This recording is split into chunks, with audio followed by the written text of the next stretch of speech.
Hey YouTube, Tech for Hire here. I've wanted to do another video on my awesome Triumph bobber, but unfortunately the weather out here in Bakersfield's actually kind of stunk the last few days.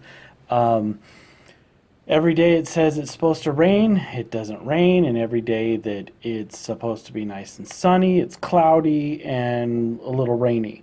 So I haven't had a chance to actually take the bike out and do some more videos, but I figured I would take the opportunity to do a little bit of magazine racing. If you're not familiar with what magazine racing is, essentially you basically take a couple of vehicles and match them up against each other. Based on their specs on paper, not necessarily any real world riding. In this case, I kind of mentioned in my previous video that I do in fact own a bobber. I'm not one of those guys that just likes to test ride them and doesn't buy anything. I just bought a 2017 Triumph bobber. I was pitting it against the Harley Davidson 48. I couldn't decide which one I wanted to get. So I did a lot of research, went back and forth trying to figure out which one.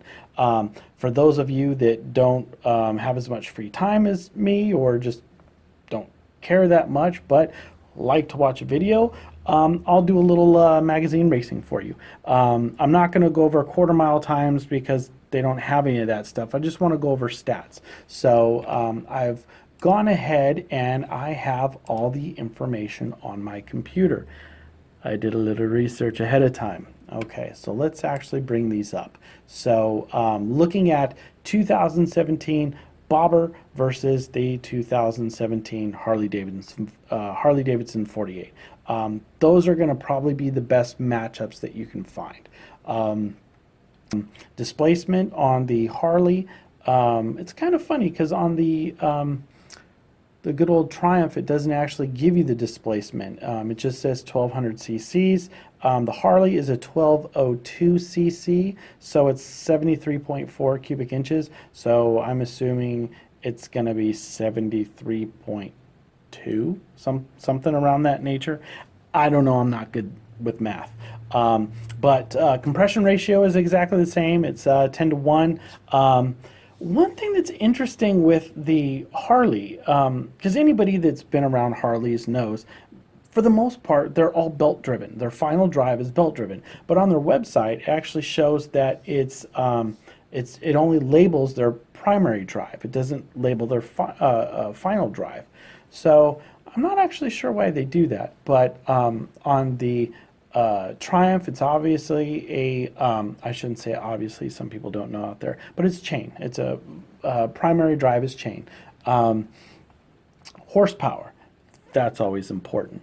On the Harley, it actually does not give you the horsepower. It just gives you the torque, 70.8.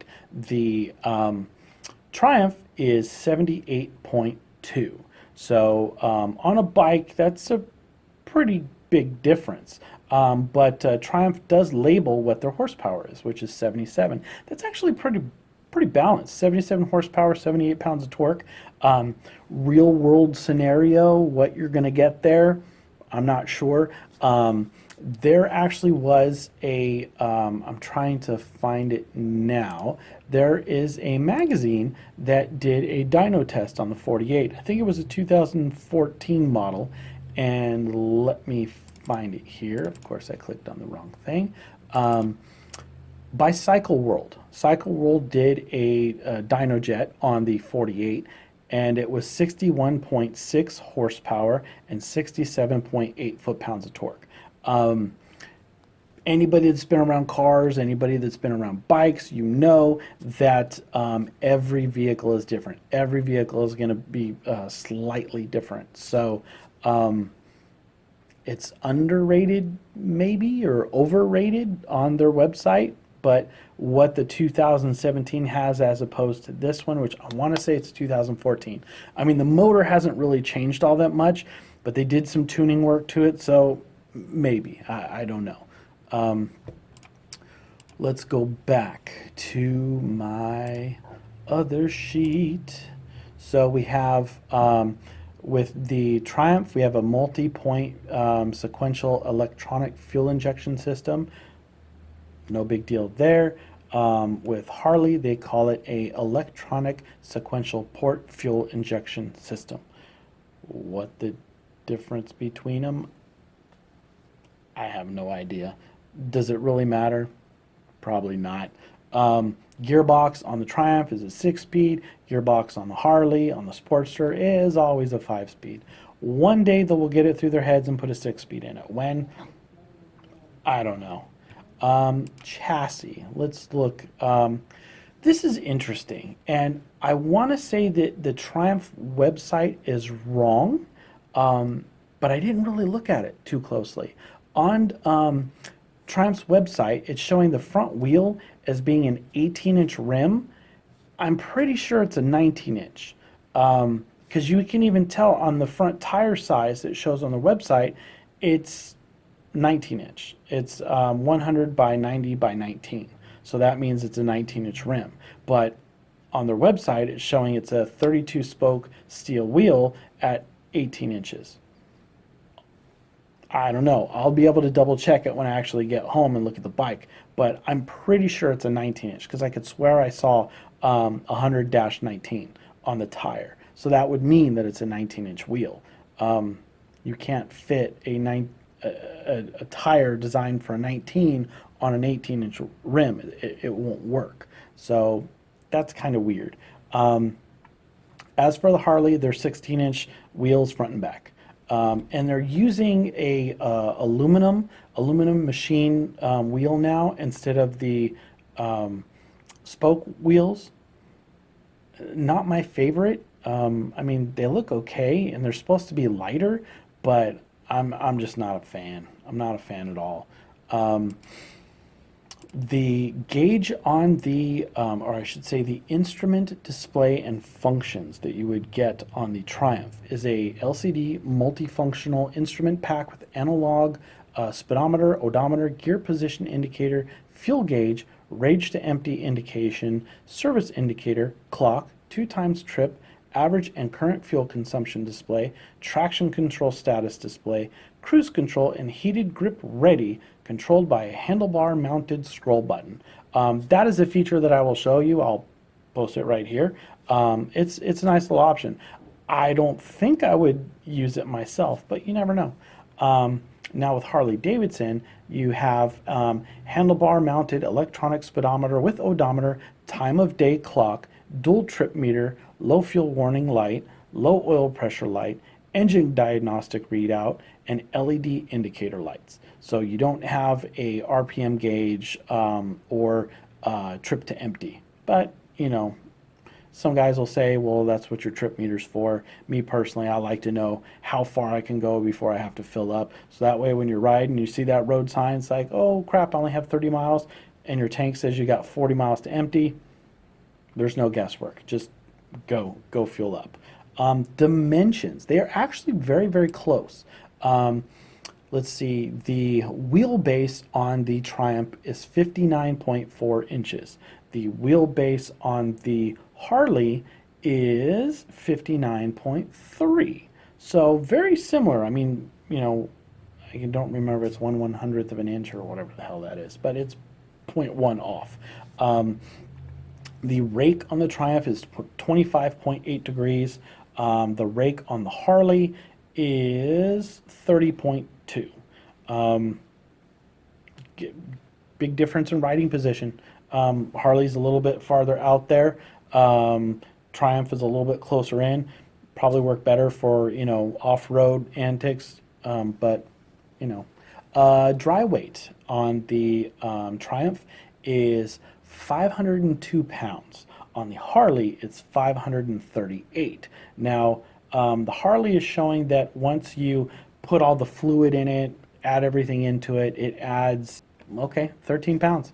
It is 13 pounds of fluid that is added onto the Harley. So that puts it at 551 if you add 13 pounds to the Triumph. I mean, they use the same fluids. That would put the Triumph at 515 pounds. So there's a big difference there. You're talking 35 pounds difference. So that's pretty substantial on these smaller bikes.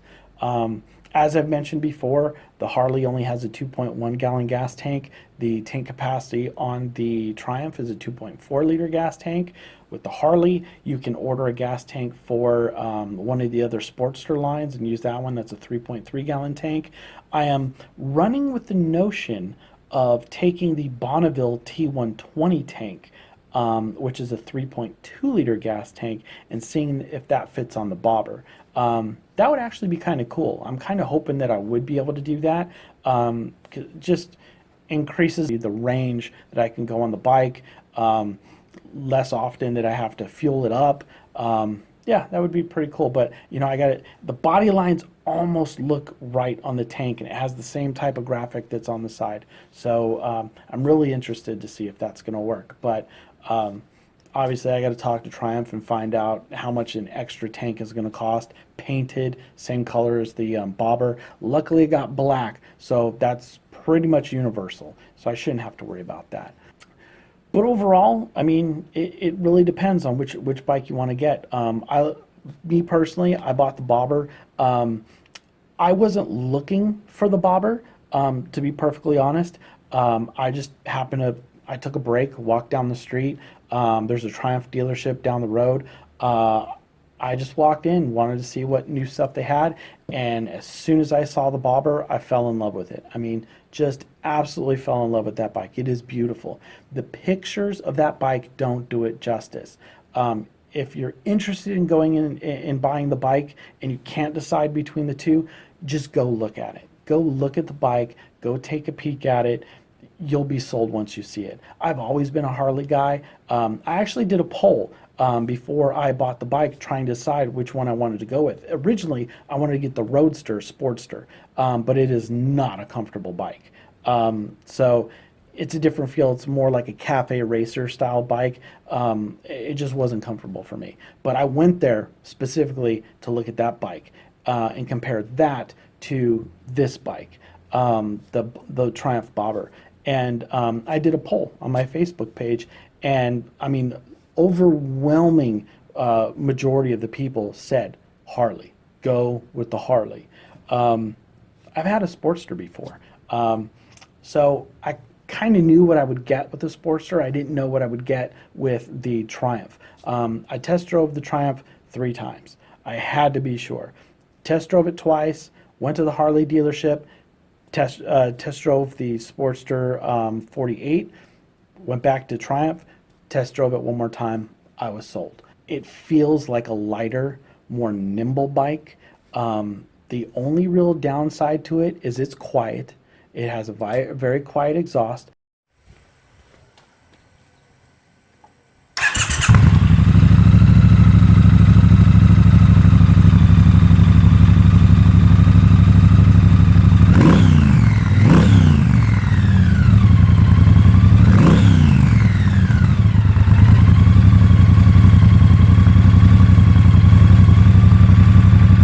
They do have a X-pipe option, but not for sale on emission-controlled vehicles in the state of California. So I would have to find something or make something.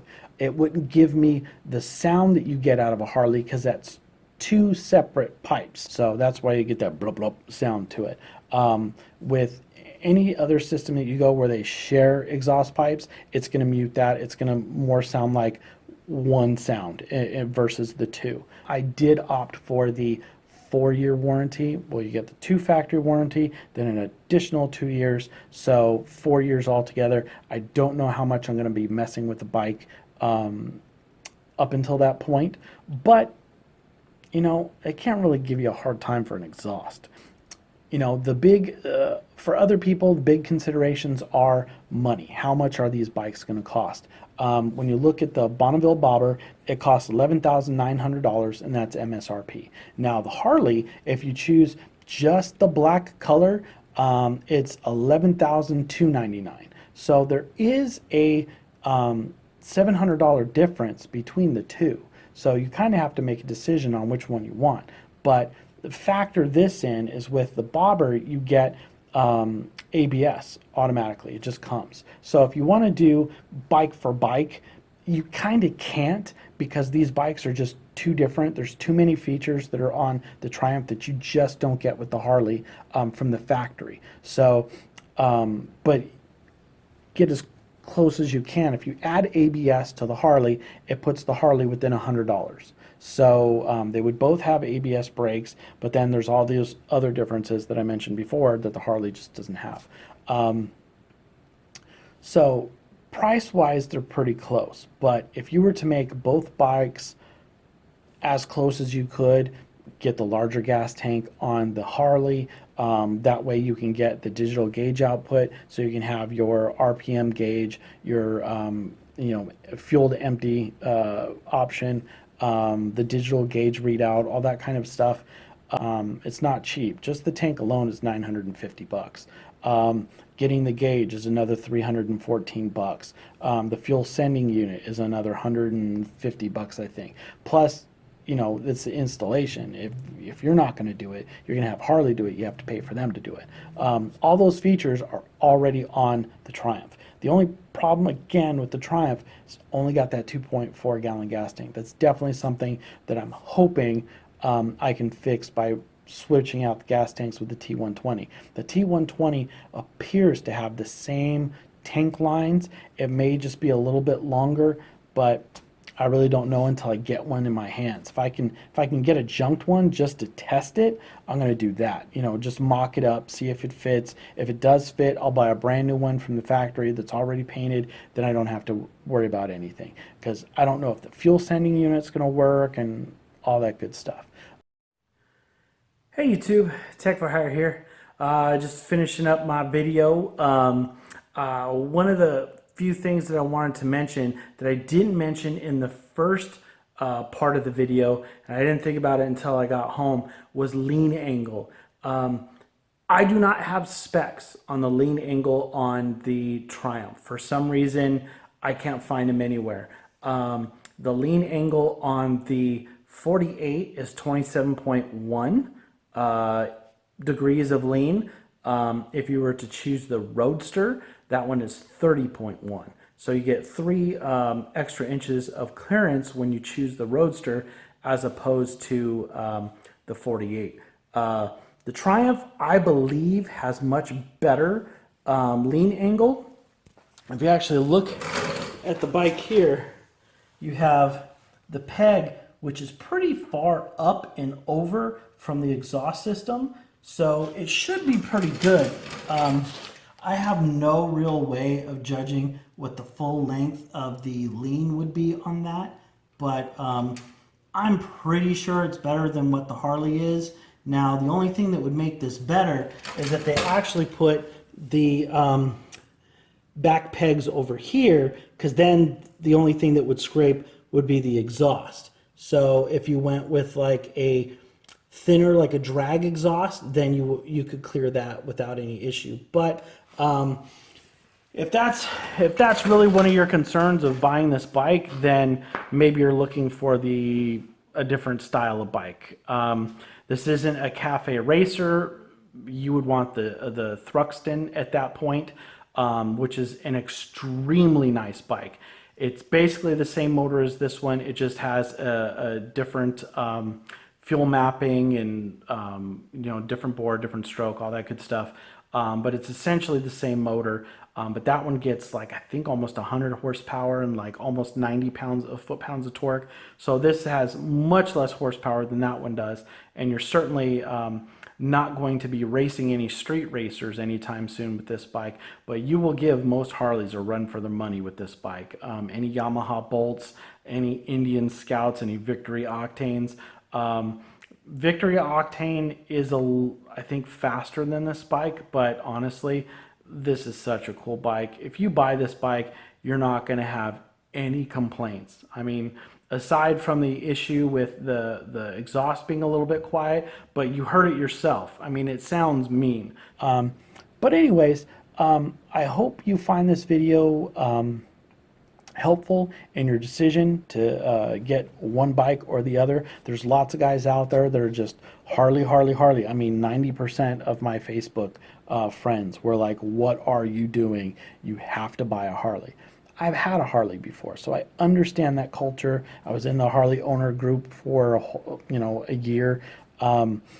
There is a lot of community involved in that, but Triumph has been around for a really, really, really long time. They have a community as well. They happen to be across the ocean, but there are a lot of owners here, and it's a lineage that's supported by a lot of bike owners too. When you have a Triumph, you get a lot of respect, even from Harley owners. If you ride around with a Yamaha Bolt, you're not getting that same respect. It's kind of sucks too. I mean, we're all bike riders. We understand the reason why we ride a bike anyways. So we all should respect each other, but it doesn't always go that way. I mean, depending on what bike I ride at a certain day will depend on who waves at me and who doesn't. So, I mean, that kind of sucks, but that's a whole different video. And holy crap, I've gone 20 minutes and 57 seconds. I'm sorry, this is a really long video. I will turn this off now. But anyways, I hope my videos helped you. If you have any questions on the Triumph, hit me up. I'm on Twitter at Tech4Hire Online. You can message my videos here. Also, I will be putting a Daymaker headlight on my Triumph, so look out for that video. I'll actually show you how to take out the old one, put the new one in, test it, make sure everything's good. All right, well, I hope you enjoyed. Please subscribe. Please hit me up if you have any questions. Thanks again.